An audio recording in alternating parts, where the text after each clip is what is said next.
Assalamualaikum warahmatullahi wabarakatuh. Innal hamdalillah nahmaduhu wa nasta'inuhu wa nastaghfiruh wa na'udzu billahi min shururi anfusina wa min sayyiati a'malina. May yahdihillahu fala mudhillalah wa may yudlil fala hadiyalah. Asyhadu an la ilaha illallah wahdahu la syarikalah wa asyhadu anna Muhammadan 'abduhu wa rasuluh. Amma ba'du, fa inna khairal kalami kalamullah wa khairal huda huda Muhammadin sallallahu alaihi wasallam. Wa syarral umuri muhdatsatuha wa kullu muhdatsatin bid'ah wa kullu bid'atin dhalalah wa kullu dhalalatin finnar. Alhamdulillah, kita rafakkan syukur kita kepada Allah Subhanahu wa taala yang telah menjadikan kita di antara hamba-hambanya yang berusaha untuk mendapatkan kefahaman Al-Quran dan As-Sunnah dengan sebaik-baik mungkin. Dan kita bersyukur kepada Allah dengan nikmat Al-Quran dan As-Sunnah ini, yang mana ia di antara nikmat yang hilang, ya, nikmat yang hilang untuk memahami Al-Quran dan As-Sunnah, melainkan Allah bagi petunjuk kepada seseorang itu kerana disebabkan pertama kejahilan, dan yang kedua serangan-serangan ahli bid'ah, dan yang ketiga, ya, qillatul ulama ataupun sedikitnya ulama ahli sunnah yang untuk menyebarkan dakwah yang begini. Oleh kerana itu, dalam buku ini yang dikatakan tata cara penerimaan ilmu dan penghujahan agama di sisi ahli sunnah wal jamaah, pada usul yang pertama menolak nas-nas sabit yang menyalahi kehendak mereka serta berani menentangnya, yakni berkaitan dengan ahli sunnah, ahli bid'ah, yang mana dia tidak boleh menerima apa-apa yang menentang pemikiran mereka. Yang mana kita kena tahu bahawa usul ahli sunnah ia berpandu kepada taraktu fikum syai'aini lan tudillu ba'dahuma, yakni aku tinggalkan kepadamu dua perkara dan kamu takkan sesat untuk selama-lamanya. Pertama Al-Quran, dan kedua As-Sunnah ataupun Al-Hadis yang sahih. Dua perkara ini tidak boleh dipisahkan, tak boleh nak hilang satu ambil satu je. Hilang satu ambil, hilang Quran ambil hadis, hilang hadis ambil Quran, tak boleh. Dia mesti dikombainkan dua-dua.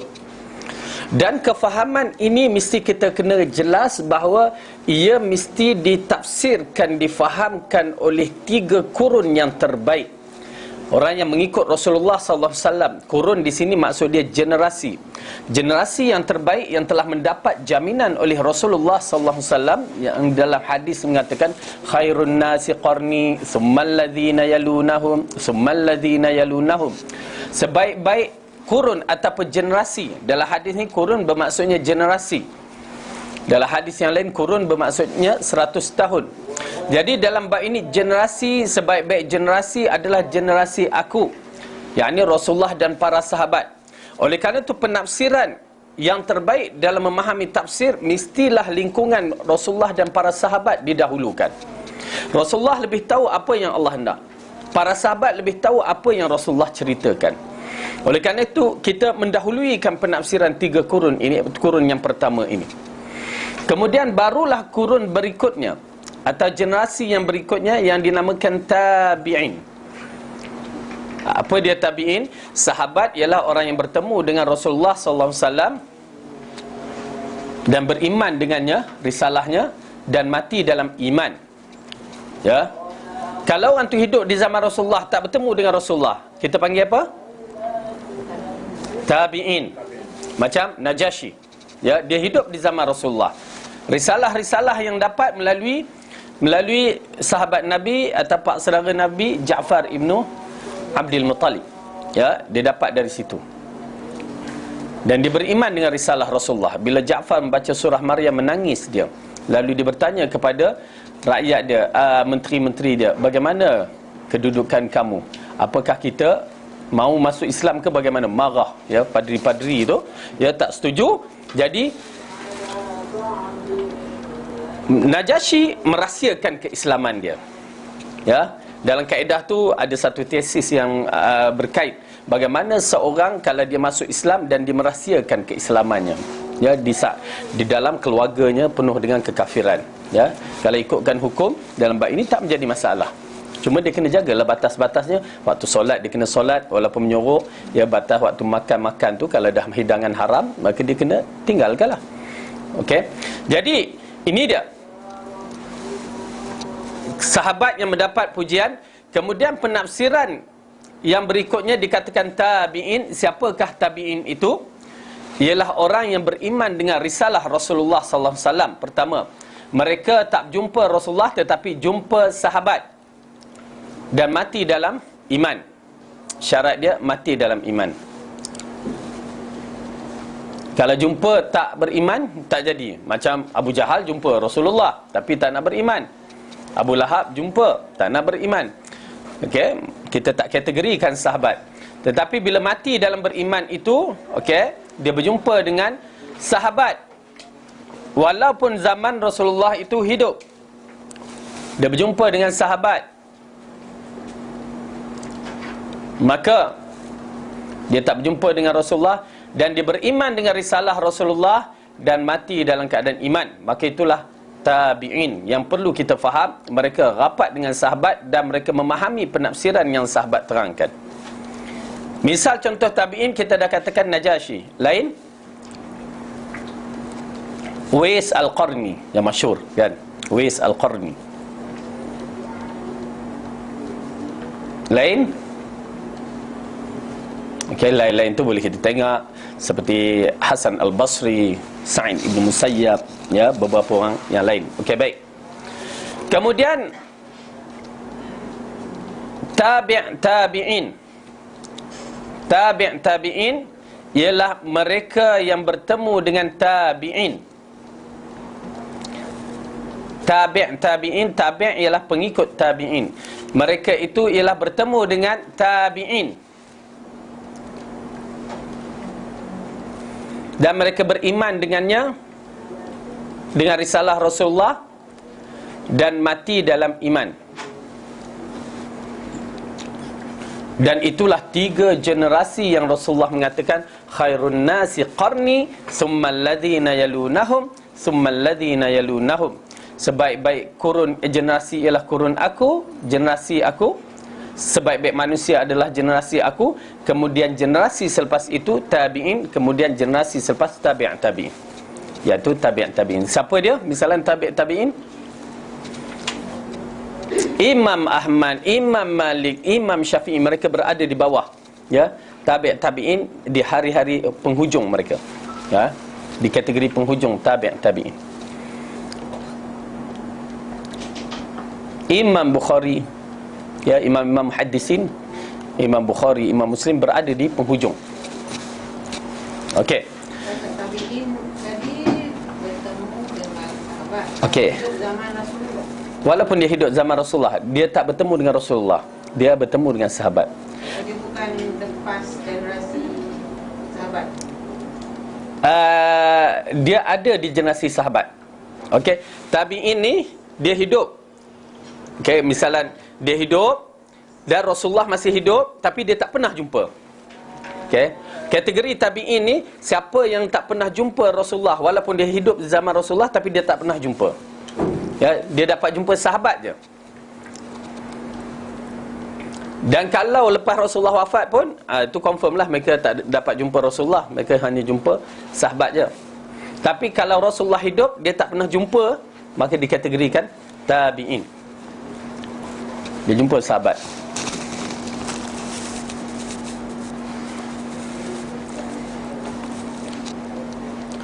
Penafsiran pemahaman mereka adalah lebih baik dan terbaik. Kerana apa? Mereka berada hampir dengan zaman Rasulullah. Kerana agama ini bersifat makin dekat dengan zaman Rasulullah makin baik. Ya, ingat tu, makin dekat sampai zaman Rasulullah itulah yang terbaik. Tetapi makin jauh, kita sekarang ni jauh ke dekat? 1400 tahun, ya, dah wafatnya baginda sallallahu alaihi wasallam. 1400 tahun, maksudnya makin jauh dan makin berpecah. Ya, Rasulullah kata akan berpecah umat aku kepada 73 golongan. Sekarang ni semua dah ada. Itu pasal kita dalam bab Islam kena berhati-hati sekarang ni.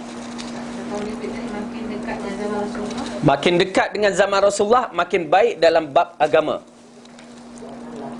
Ya, makin dekat. Kalau kita masuk zaman tabi'in, dekat, okey, zaman tu baik. Masuk tabi'in lagi baik. Masuk zaman sahabat Rasulullah, itu yang terbaik, kerana Rasulullah berada pada zaman tersebut. Itu pasal penafsiran kita yang terbaik, lingkungan dalam penafsiran pada zaman tersebut, kerana mereka faham apa yang Rasulullah nak. Bila mereka faham apa yang Rasulullah nak, dan Rasulullah itu tahu apa yang Allah nak melalui wahyu, barulah penafsiran Quran dan hadis kita betul.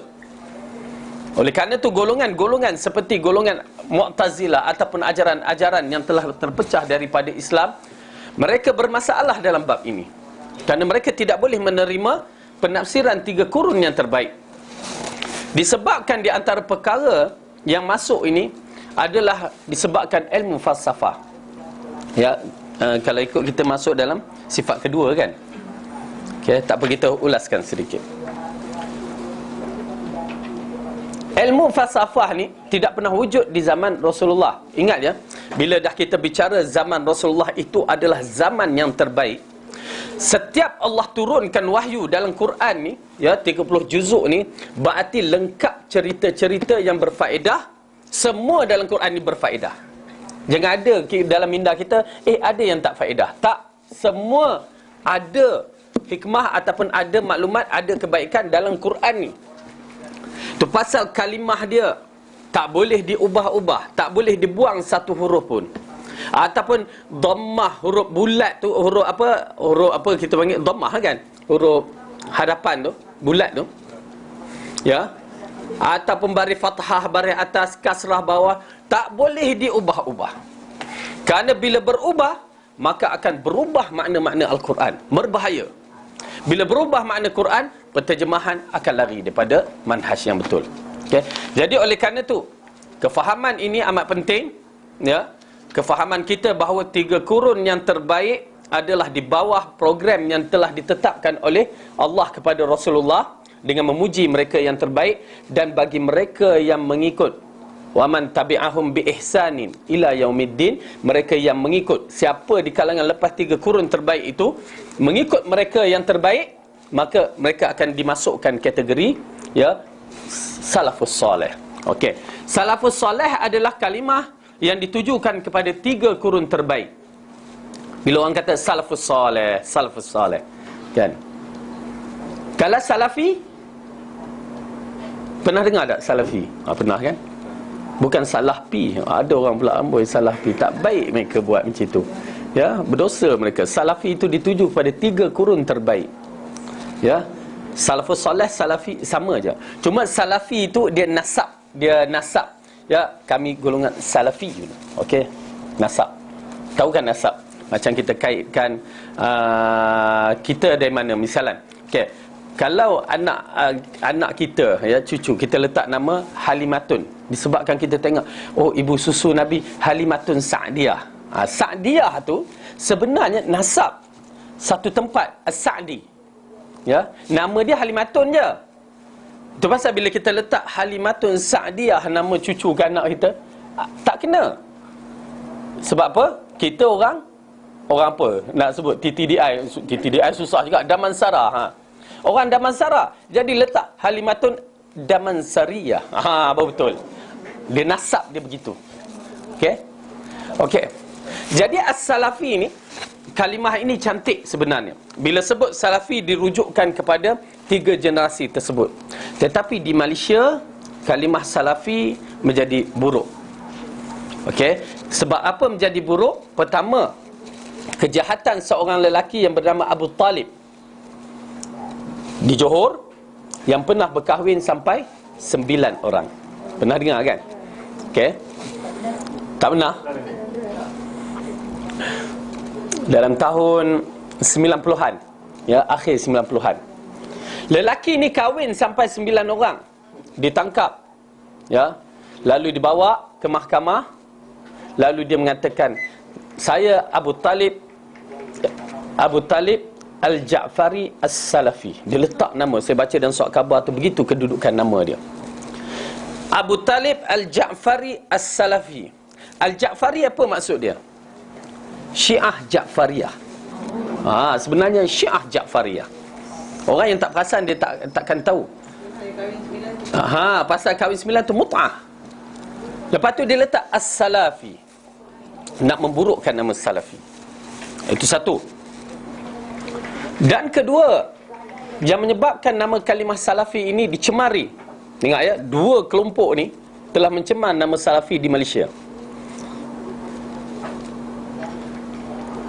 Dua, tiga juga kelompok ya. Yang kedua, golongan-golongan Khawarij, anak-anak muda yang semangat kononnya atas nama jihad, ya, lalu menyediakan alat-alat untuk buat letupan apa semua, yang pernah kena tangkap ISA itu.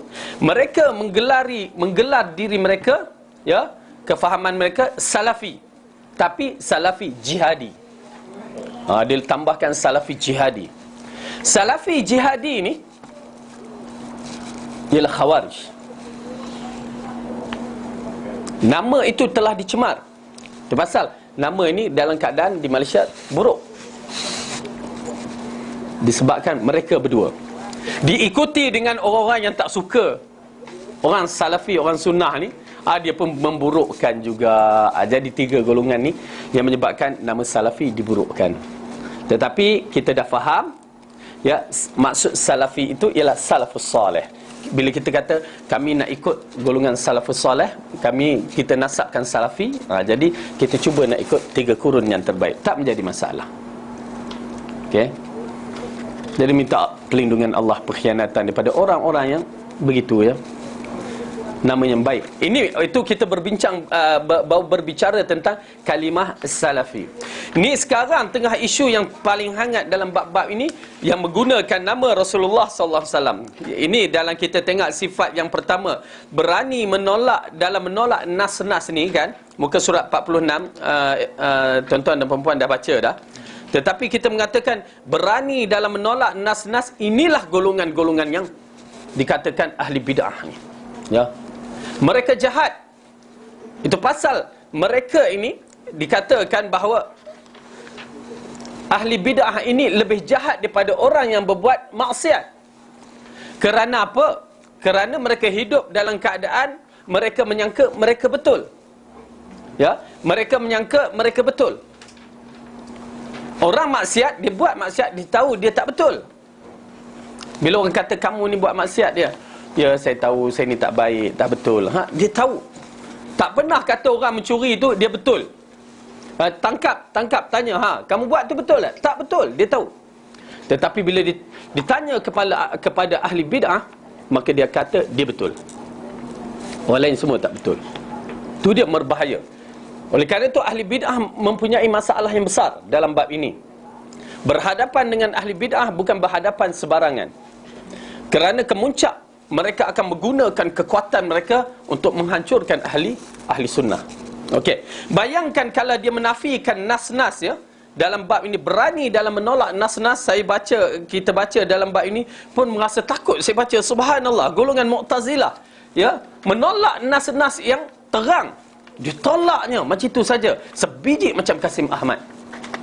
Kasim Ahmad tak boleh terima hadis, anti hadis, na'udzubillah, ya, kalimah kufur yang keluar. Kalau dia tak bertaubat di saat-saat begini keadaannya, hari-hari tua dia, na'udzubillah min zalik, ya, dia bertaubat dah 80 itulah. Tapi masih lagi kita nak husnuzan, wallahu alam, nyanyuk ke, kan. Pasal usia-usia kita dalam keadaan begitu pun, ialah, ya, kita dah bagikan usia 50 ke 60. Psikologi membagikan 50-60 usia apa? Tua. Tapi tua muda. Masya Allah, tua muda, ya. Itu yang sonok tu, ada kalimah muda lagi. Kita pun syok lagi, kan. 60 ke 70 tua matang.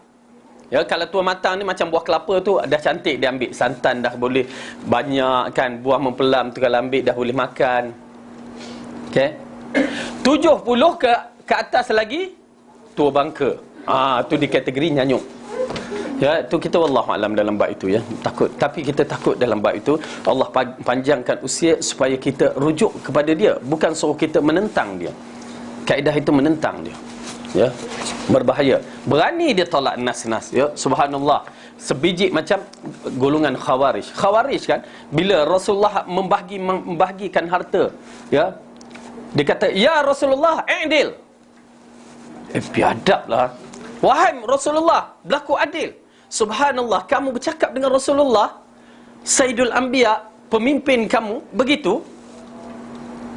Lalu Rasulullah mengatakan, kalau aku tak adil, siapa yang lebih adil kepadaku? Kerana apa? Rasulullah membagi harta. Kenapa? Bagaimana kita katakan adil? Bagi ahli sunnah, bagaimana menganggap dianya adil? Sebab Rasulullah bagi harta semua di bawah program wahyu. Silap Rasulullah bagi, Allah akan turun wahyu. Betul tak? Begitu. Silap je Rasulullah bagi, wahyu akan turun. Berapa banyak yang Rasulullah terbuat silap, wahyu turun. Betulkan balik. Ya, Rasulullah silap dalam melayan tetamu. Ya, sampai Abdullah ibnu Umi Maktum datang, dia tak layan, bermuka masam. Allah turun ayat menegurnya. Apabila Rasulullah dalam bab penangkapan tawanan, ya, minta dibayarkan tawanan ataupun dibunuh, Rasulullah silap dalam bab itu. Abu Bakar pun bersama Rasulullah, tetapi Saidina Umar tepat. Allah tegur. Ya, silap Nabi berlaku kerana dia manusia, tetapi dia maksum. Allah pelihara daripada dosa. Silap kita dipelihara tak dosa? Sebab tak ada wahyu yang menegur kita. Satu. Dan kedua, kalau orang tegur, diamlah kamu. Kan. Jadi bila diamlah kamu, orang nak tegur tak berani dah lepas tu. Teruslah kita buat silap. Itu pasal kita tak maksum. Okey? Jadi begitu kedudukannya. Jadi Rasulullah membahagi-bahagikan harta mengikut program wahyu, bukan ikut akal dia. Itu pasal apabila Rasulullah wafat, sebelum dia wafat, dia menyediakan tentera untuk pergi berperang menentang Rom. Ketua tentera dia Usamah ibnu Zaid. Siapa Usamah ibnu Zaid ni? Cucu angkat yang disayanginya. Atas dasar itukah dia melantik? Tak. Bila dia wafat, naik Abu Bakar sebagai khalifah, ramai yang mengatakan, ya Abu Bakar, turunkan Usamah. Kerana dia budak kecil. Berapa umur waktu jadi pemimpin waktu tu? 18 tahun. Anak kita tengah main game lagi 18 tahun kan. Tengah bawa pacak, rambut pun pacak macam Trojan kan. 18 tahun dihantar. Lalu apa Abu Bakar mengatakan? Wallahi aku tidak akan tarik orang yang telah ditetapkan oleh Rasulullah. Kerana apa? Rasulullah melantik Usamah, wahyu. Kalau Abu Bakar melantik orang lain, bukan wahyu. Nampak tak? Kefahaman para sahabat dalam memahami, ya, ittiba' mengikut Rasulullah sallallahu alaihi wasallam. Tiba-tiba ada segelintir nak mempertikaikan. Ya, mungkin tuan-tuan dan puan dah melihat bab ini sampai tahap, tapi saya tengok tak ada dalam ni, mempertikaikan ayat Allah. Wa kallamallahu Musa taklima. Ya, kallamallahu Musa taklima. Mereka nak tukar huruf kallamallahu, tukar. Ya, kita dah belajar nahwu saraf dah belajar tak? Tak belajar. Dah belajar separuh, ya, lepas tu pening kepala kan. Ya, nahwu saraf pening kepala, memang tak nafi kan. Ya, itu pasal kalau belajar tu bawa Panadol, bawa air kan. Ambil lekat sikit. Tapi kalau dah tahu, sonok, ya. Kerana apa? Pada ayat itu mengisyaratkan Allah yang berbicara dengan Musa. Kallamallahu, fa'il, hu tu fa'il, ismul fa'il. Maka Allah yang berbicara dengan Musa. Mereka tak boleh terima Allah berbicara dengan Musa. Selama ni kita yang berbicara dengan Allah, betul tak? Kita berdoa, ya Allah kan, ya Allah ampunkan dosaku, kita berbicara, ya Allah tolonglah aku, kita berbicara. Tiba-tiba pada ayat tersebut Allah yang berbicara, bukan Musa yang berbicara. Tapi nak letak macam mana? Dia kalau dapat ubah, dia nak ubah. Mana boleh ubah Al-Quran? Okay? Jadi golongan ini kita melihat sesat. Ya, sesat-sesatnya kerana bila akal masuk, maka habis cerita. Oleh kerana itu, tuan-tuan dan perempuan, agama bukan akal. Letak akal tu ke tepi. Kalau boleh letak macam kopiah ni ke tepi, letak. Sekarang kita belajar agama. Maksudnya bersedia untuk menerima semua maklumat agama itu seperti robot. Masuk, ikut. Masuk, ikut. Barulah kita akan menyaksikan kedudukan kita seperti 3 kurun yang terbaik. Subhanallah, ya. Saya amat kagum dalam bab itu, saya amat suka. Ya, peringkat awal saya tak faham, tetapi bila kita dengar, kita pelajari bahawa agama ini begitu kedudukannya. Generasi para sahabat bila sampai ayat Quran terus senyap. Sami'na wa ata'na. Begitu. Tengah-tengah nak minum arak, ya. Oi, arak dah diharamkan oleh Allah. Tengah nak minum, terus buang. Tak banyak cekadak dah. Semua satu baldi buang, satu baldi pula, satu tempayan tu penuh arak buang. Kerana orang Arab dulu, arak amat disukai. Bayangkan bagaimana kedudukan mereka. Wanita-wanita bila diwajibkan pakai tudung, terus cari mana nak cari tudung, tak ada kain lah, kain lansir, ambil kain lansir tu, dibelah-belah, buat tudung.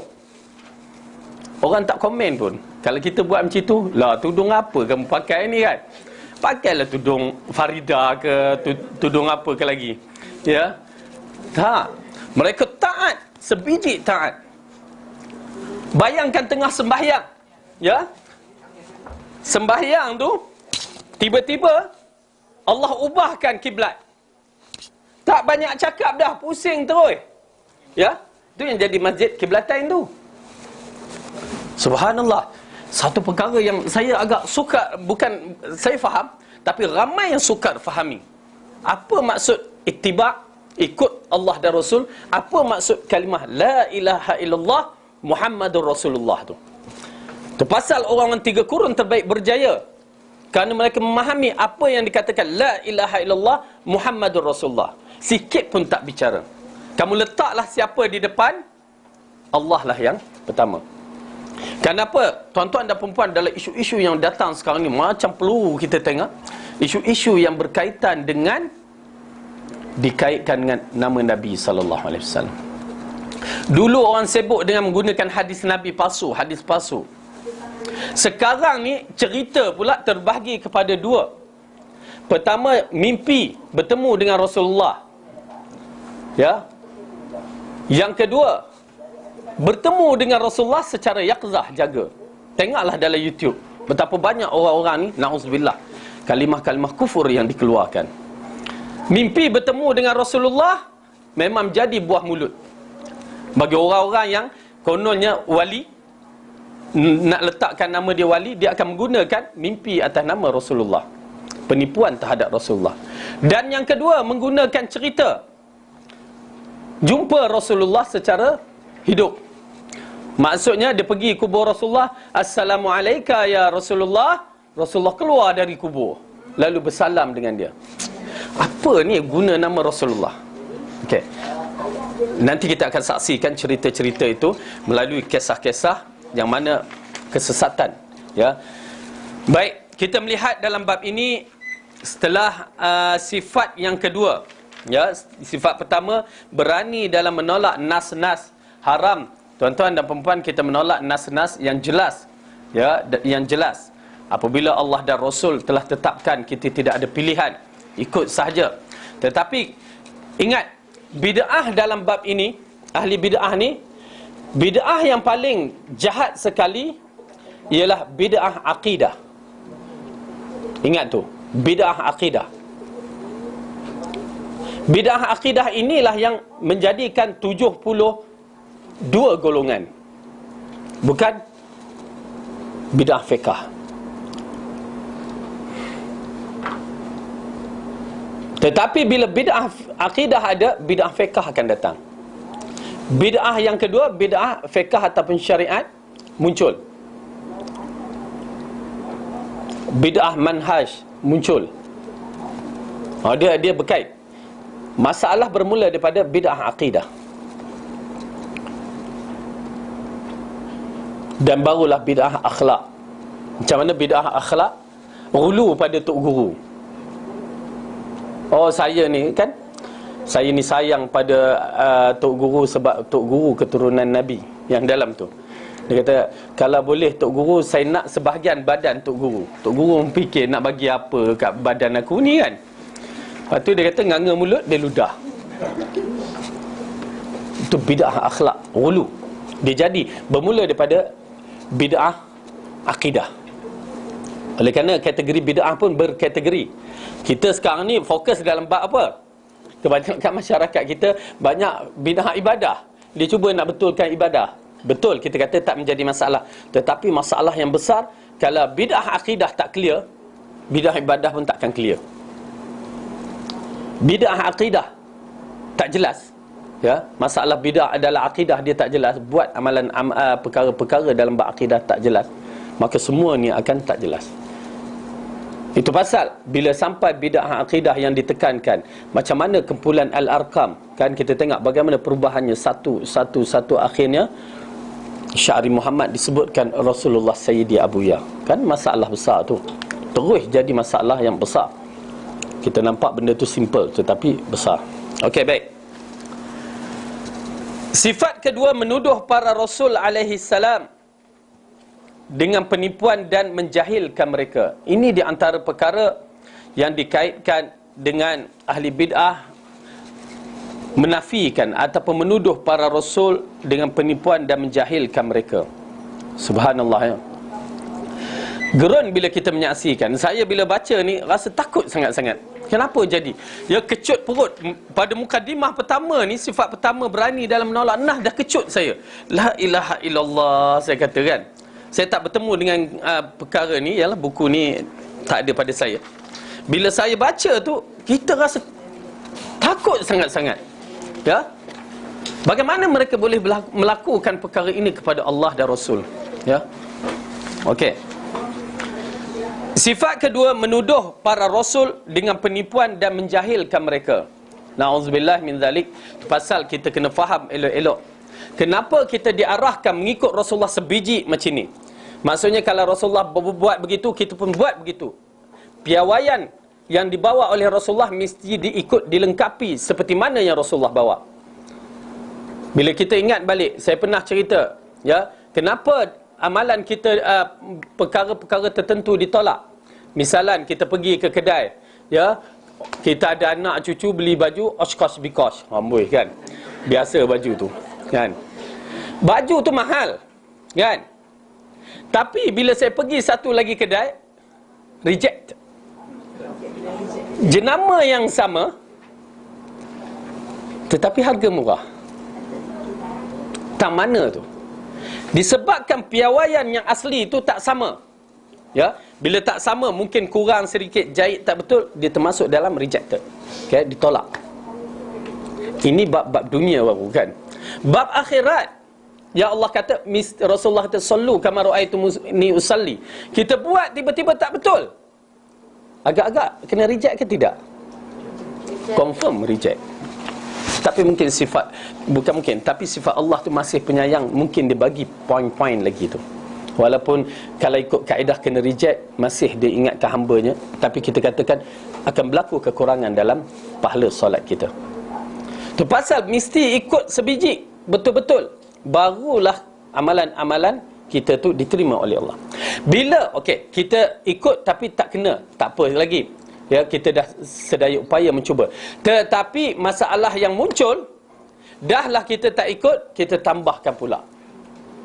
Di situ satu perkara yang amat berbahaya.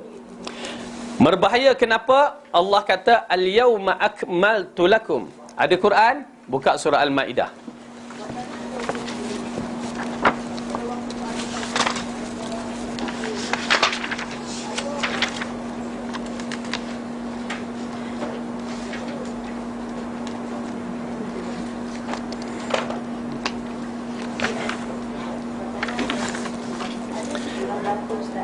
Surah Al-Maidah, surah yang ke-5, juzuk ke-6, ayat yang ke-3.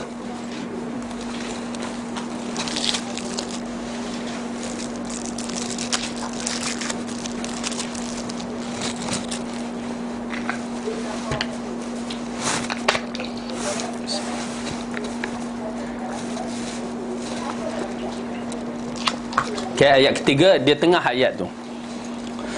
Kita ambil tengah ayat. A'udzu billahi minasy syaithanir rajim.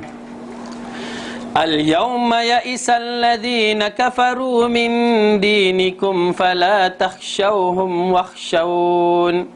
Al-yawma akmaltu lakum dinakum wa atmamtu alaikum ni'mati wa raditu lakumul Islam madina. Okey, tu ayat dia, ya.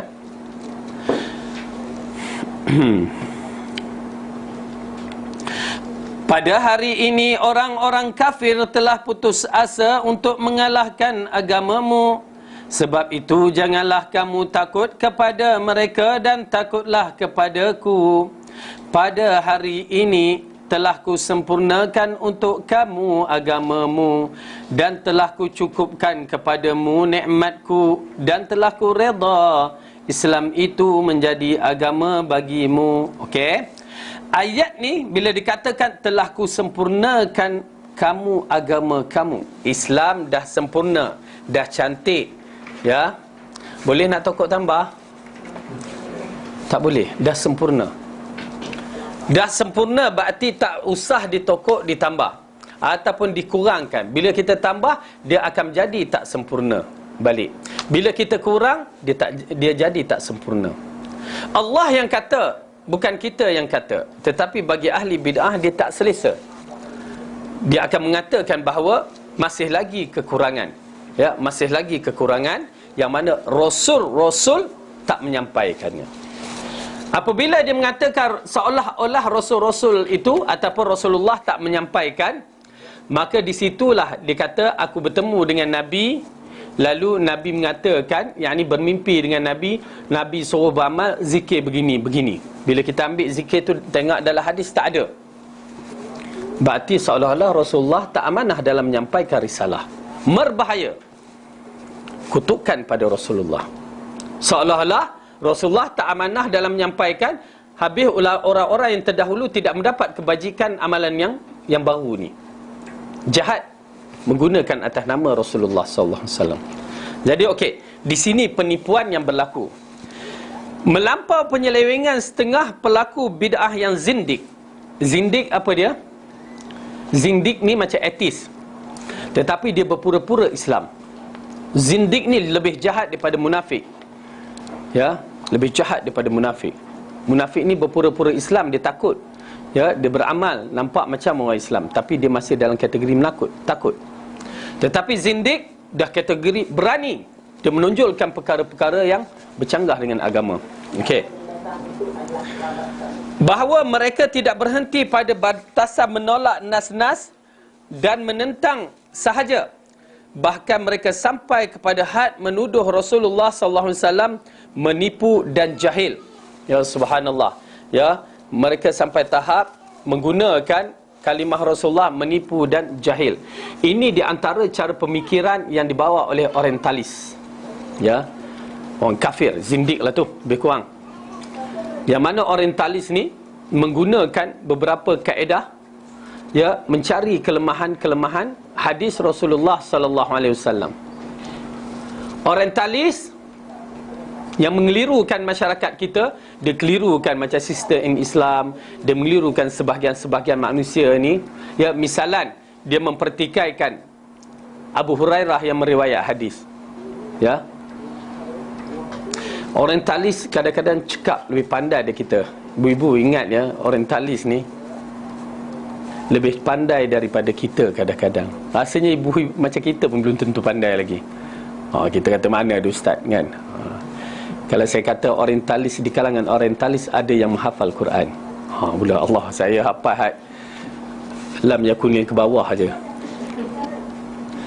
Orientalis, kalau saya nampak kamus tu di belakang, kalau ada, saya akan buktikan bahawa di antara kamus yang terbaik, kamus bahasa Arab lughah, adalah kamus yang dibuat oleh orientalis. Nama dia Al-Munjid. Takkan jumpa kamus sehebat Al-Munjid. Macam kita di Malaysia kamus Marbawi lah. Ya, dia Al-Munjid. Bukan orang Islam kita buat, orientalis. Munjid terbahagi kepada dua, munjid lughah dan munjid alam. Rasanya ada, saya pernah tengok tu. Ya, saya tunjuk betapa tebalnya buku tu. Munjid lughah so far okey. Munjid alam, yakni macam ensiklopedia yang berbentuk maklumat-maklumat lah kan, bermasalah. Ya, bermasalah. Tapi kalau kita baca, kita tak perasan. Di antaranya dia keluarkan, dia katakan Muhammad sallallahu alaihi wasallam adalah seorang lelaki Arab yang menjadi nabi untuk bangsa Arab, di mana ianya hidup. Betul ke tidak? Kenapa tak betul? Aywa, betul. Ya, pasal Rasulullah bukan diutus untuk bangsa Arab, tetapi untuk umat Islam, umat dunia, umat semua bangsa, ya, di akhir zaman ni. Dia pusing kat situ. Kita tak perasan. dan akhirnya menjadikan orang yang tak faham terus ambil ianya sebagai akidah. Nampak tak?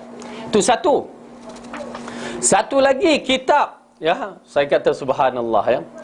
Kitab seperti rujukan hadis. Ya. Rujukan hadis tu dia, jilid dia lebih kurang tebal-tebal ni. Rasanya dalam 11 jilid. Nak rujuk hadis rasanya Sunan Sitah, yakni Bukhari, Muslim, Abu Daud, Nasai, Tirmizi dan Ibnu Majah, ditambahkan Muwatta Imam Malik, ada satu lagi. Tu dia. Dia buat, kalau kita nak cari hadis ni kat mana nak cari, ambil tu, tengok, jumpa. Betul. Siapa buat? Orientalis yang buat. Dahsyat. Saya katakan ini perkara ni bukan senang nak buat. Ya. Dahsyat betul. Itu pasal ilmu mereka bersedia untuk menghentam Islam bila-bila masa. Manipulate makna. Ya. Dia manipulate pengertian dia. Ya, dia tahu semua. Tetapi dia pusingkan. Ya. Yang menyebabkan umat Islam pun terpecah lagi. Dahsyat. Ya. Tak ada, saya rasa pernah nampak itulah. Tapi kat mana? Kat sini ada ke tak? Tapi nak menunjukkan, ya ibu-ibu, bukan sebarangan orang yang nak menghentam kita ni. Sekala saya sebut Dajjal yang muncul akhir zaman ni, ya, Dajjal yang muncul akhir zaman penuh dengan maklumat hadis, Al-Quran, hadis, penuh dalam minda dia. Kaul-kaul ulama' pun penuh dalam mindanya. Tapi dia akan pusing. Yang menyebabkan kita, betul apa yang Syekh tu kata. Kita takkan kenal dengan nama Dajjal pada peringkat awal, dan akhirnya kita ikut. Itu persoalan yang timbul, yang agak sukar kita nak menjawab. Tenteranya ramai, tetapi pada dianya, kalau ikutkan hadis yang mengisyaratkan, yang Rasulullah kata, aku nampak dalam mimpi itu, aku nampak seorang lelaki dengan rambutnya yang kasar dan matanya terkeluar, dia sebut seperti Abdul Uzza kalau tak salah, ya. Maka aku bertanya kepada Jibril, siapakah itu? Itulah Dajjal, dia kata. Dibentukkan dalam bentuk manusia. Kemudian dia tanya lagi, seorang di belakang Dajjal itu, seorang lelaki yang nampak cantik, dia sebut nama seperti Urwah Ibn Mas'ud ke macam mana, begitulah nama dia, ya, berada di belakang Dajjal itu, berjalan. Lalu aku bertanya, siapa pula lelaki itu? Lalu Jibril mengatakan, itulah Al-Masih, Isa Ibn Maryam. Jadi dia buat perumpamaan begitu. Kalau Al-Masih dalam bentuk tubuh, Dajjal pun dalam bentuk tubuh, kan? Jadi ada persamaan dalam bab ini yang menunjukkan Dajjal tu adalah seorang. Cuma yang kita tahu, Dajjal ni kafir. Adakah dia keluar dalam bentuk kafir? Itu persoalan yang timbul. Kerana Rasulullah kata, kalau aku hidup waktu Dajjal muncul, maka aku akan berlawan dengan Dajjal dengan hujah-hujah. Hujah bukan lawan pedang. Hujah-hujah. Bila kita tengok study balik, apa maksud hujah-hujah? Rasulullah berlawan dengan Yahudi, Nasrani, semua dengan hujah, dalil. Ambil, kalau dalil Alkitab tu dikatakan begitu, Allah bagi firman, hujah, begitu, lawan. Dan kemuncak lawan, mereka pertahankan juga. Lalu Rasulullah ajak bermubahalah, satu sumpah yang kalau tak betul, celaka akan berlaku. Yang tu mereka tak berani. Ya, dalam kisah Nasrani Najran datang, kan? Bila datang tu berdebat tentang Nabi Isa tu anak Tuhan, kan? Berdebat, Rasulullah bagi hujah, mereka bagi hujah. Dan mereka tahu bahawa mereka tu tak betul, tapi mereka lawan juga Rasulullah. Disebabkan ini masalah bila jadi ketua nak mempertahankan ego dia. Lepas tu, okey, Rasulullah kata melalui ayat Quran dalam surah Ali Imran kalau tak salah, ya, panggil isteri-isteri kamu semua, panggil anak-anak kamu semua, dan mari kita bersumpah, ya. Lepas tu Nasrani, padri-padri Najran balik dulu ke tempat mereka, lalu berkumpul dan bertanya, apa pandangan kamu tentang apa yang diucapkan lelaki tersebut? Semuanya senyap. Kamu tahu kan dia siapa? Semua kata tahu. Dan ciri sebagai seorang Nabi akhir zaman tu ada pada dia. Semua ngangguk. Baik. Kamu tahu tak mubahalah ni apa? Tahu. Apakah kita nak bermubahalah dengan Muhammad dan kita tahu dia tu Nabi akhir zaman? Pasal apa? Kalau kita bermubahalah betul, kita jadi tak betul. Kita ni dah lah tak betul, kita mubahalah, berarti kita takut zuriat kita tak muncul lepas ni. Maksudnya mati, anak, isteri semua akan mati. Lalu apa kita nak buat? Cabut lari lah, senang cerita. Dia pelari. Itu kesudahan dalam bentuk hujah. Dan Dajjal yang akan muncul dalam bentuk hujah ini, ibu-ibu, tuan-tuan dan perempuan, amat penting kita faham. Kita nak berhadapan bukan berhujah begitu. Ilmu kita dalam, ya Rasulullah kata, kalau aku dah tak ada, Dajjal muncul, maka kamulah mempertahankan diri kamu, yakni berhujah dengan menggunakan diri kamu, ya, dan Allah sebagai wali yang akan menjaga kamu. Maksud hujah yang dikatakan itu, kita kena belajar ilmu. Kita kena belajar ilmu. Bagaimana saya pernah bukakan, apabila seorang wanita ni, kakak ni dia pergi ke Yaman, dia cerita, ustaz, ya, saya pergi ke Yaman, saya dibawa oleh seorang ustazah di Subang Jaya tu nak pergi ke tempat wali-wali, dikatakan. Kan? Bila pergi ke tempat wali-wali ni, dia kata jumpa seorang perempuan duduk, seorang makcik itu duduk di sana.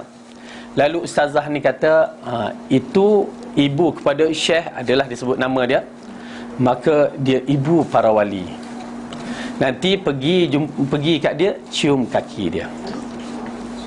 Cium, kita datang pergi cium kaki, mesti dalam bentuk sujud kan? Boleh ke sujud pada orang? Alhamdulillah, kakak ni dalam minda dia, saya teringat hadis Rasulullah. Itu dia hujah.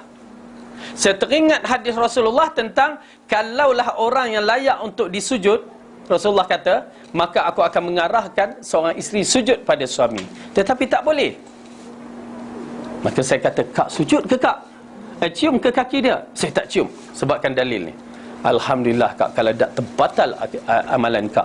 Ya, bentuk sujud, bentuk syirik. Ya. Baik. Habis saya tanya, ustazah tu cium ke kaki? Tak ustaz, dia cium lutut aja. Pandai betul ustazah tu kan.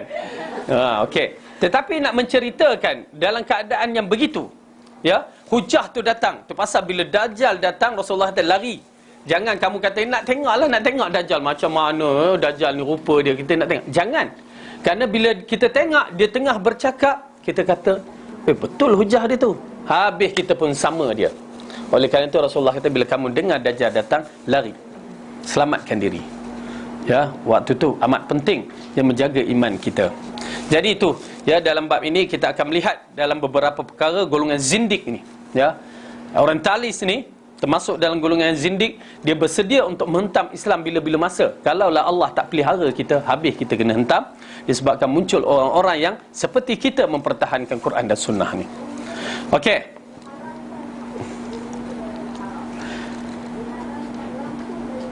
Itu adalah seperti kata-kata pelampau golongan Jahmiyah dan falsafah, ya, yang menafikan, menuduh Rasulullah, walaupun cara kadang-kadang mereka tak tuduh Rasulullah secara direct, kena pada Rasulullah. Mereka mengkias-kiaskan seolah-olah agama ni tak sempurna, Rasulullah tak menyampaikan secara betul, ya. Okey, kemudian dikatakan dari pelampau Jahmiyah dan falsafah. Falsafah ni bila datangnya? Falsafah ni adalah di antara akidah yang dianuti oleh orang-orang etis dan beberapa orang-orang yang mengikut caranya, yang dikenal dengan falsafah Yunani, ya, yang dibawa macam Aristotle, Plato, siapa lagi? Socrates. Ya, ini grup-grup yang bawa fahaman falsafah. Dan kita kena faham elok-elok, ya, Demokrates tu termasuk dalam orang-orang yang membawa fahaman falsafah. Mereka dikatakan muncul selepas zaman Isa naik ke langit. Dikatakan muncul pada zaman itu. Wallahu alam. Ketepatan kisah. Ataupun sebelum itu. Yang penting bukan zaman Rasulullah. Kalau perkara tu baik, ingat, kalau perkara yang dibawa oleh falsafah tu baik, maka akan disebutkan di dalam Al-Quran dan di dalam hadis.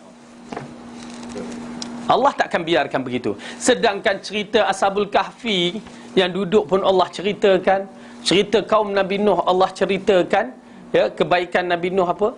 tiba-tiba takkanlah yang dikatakan etis golongan etis golongan falsafah di zaman Athens, ya, yang mana menggunakan dikatakan tamadun yang begitu hebat tenggelam, hilang, ya, yang dipupuk oleh Aristotle, Socrates, Democritus dan juga siapa lagi seorang tu, Plato, ya, yang masyhurnya. Dan sistem demokrasi pun datang daripada mereka. Itu yang ulama mengatakan kalau benda tu baik, Allah dah cerita pada Rasulullah. Okey. Dan ianya dibawa oleh orang Rom, ilmu tersebut, dan disimpankan maklumat-maklumat dalam kerajaan Rom, Raja Rom waktu itu. Bila tamadun Islam berkembang begitu hebat, pengetahuan berkembang, kita tahu zaman Baghdad naik ke muncak kehebatan Baghdad, ya, sampai habis dah ilmu dicari dan diterjemahkan, habis dah. Lalu mereka teringin nak terjemahkan buku falsafah yang dibawa, yang berada di bawah kerajaan Rom, ya. Lalu di kalangan mereka datang bertemu dengan Maharaja Rom, minta izin, ya, nak buku tu supaya kami terjemah. Zaman dulu tak ada photostat, ya, kalau boleh tuanku photostat lah, mana ada zaman tu. Jadi nak buku tu bawa balik, nak terjemah. Raja tak bagi kerana dia peninggalan orang-orang yang terdahulu yang perlu dijaga. Lalu raja berbincang dengan padri-padri. Lalu padri-padri mengatakan, wahai tuanku, bagi kepada mereka. Nampak tak? Raja kata, kenapa nak bagi? Ini adalah khazanah kita. Bagilah pada mereka. Orang Islam menterjemahkan buku tersebut. Tuanku akan dapati selepas itu mereka akan cari robak, maksudnya mereka akan berpecah. Mereka akan berpecah bila dapat buku itu. Lalu tuanku bagi buku tersebut dan diterjemahkan dalam bahasa Arab dan dijadikan satu bidang ilmu. Dan akhirnya kita saksikan umat Islam berpecah dalam bentuk akidah. Munculnya Jahmiyah, munculnya Mu'tazilah, munculnya Qadariyah, Jabariyah, Murji'ah. Begitu banyak pecah kesan daripada falsafah. Itulah akidah falsafah yang seperti mana yang kita saksikan sekarang, ya. Terpasal dikatakan macam sifat 20 yang kita belajar tu termasuk dalam konteks cara pemahaman falsafah, ya. Ataupun sifat yang 13 oleh Abu Mansur Al-Maturidiyah, begitu juga. Jadi itulah, ya, dalam bab falsafah. Maka cukup sampai di sini dulu. Ada apa soalan nak ditanya?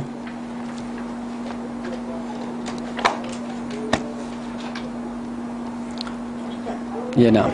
Tak kata wahyu sampai pada Nabi kan, ada keperantaraan atau Allah berbicara terus? Wahyu datang dalam beberapa bentuk. Okey. Perantaraan yang digunakan biasanya Jibril. Dialah. Adapun dalam bab macam kisah Nabi Musa, kallamallahu Musa taklima tu, Allah yang berbicara dengan Nabi Musa. Bagaimana? Bagaimana? Kak, bagaimana? Janganlah ngangguk. Saya tanya bagaimana. Bagaimana? Wallahu a'lam. Ilmu di sisi Allah. Tapi Allah berbicara. Jangan kita kata Allah berbicara macam kita ni.